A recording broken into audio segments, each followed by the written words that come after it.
Hello and welcome to today's worship leader tidbits. Just to give a bit of insight and a bit of my experience as a worship leader. I hope you'll be able to learn something. Hope that you'll be able to understand where worship leaders come from. Yeah, karibu sana. So just a bit of background on my worship leading experience.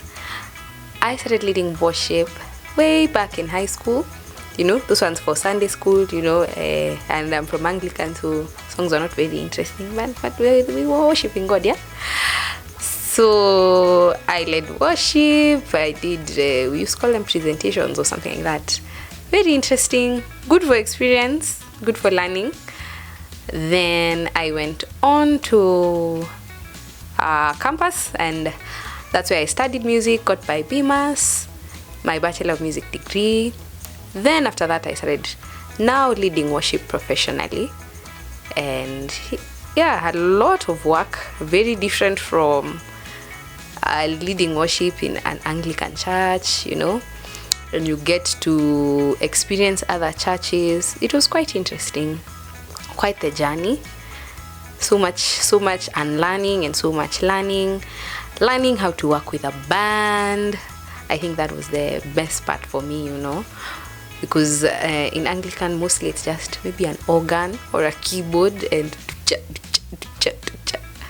then now you get to experience a whole band, and now learning intros and outros. Oh my god, that was hard for me. That was quite I have no sense of rhythm. Somehow I hear the offbeat. I don't know how that works, but yeah. And it was quite interesting, but I got the hang of it. 5 years into it, and now I can wake up and lead worship from my sleep, and I can lead any song you give to me. Although I have a liking for African praise and worship songs, other than I call them Western. Those ones gave me a bit of a hard time. Anyway, that is a lot of information. So today I would like to talk about uniform. Uniform in praise and worship teams is such a headache, such a big thing. I didn't have that in Anglican church.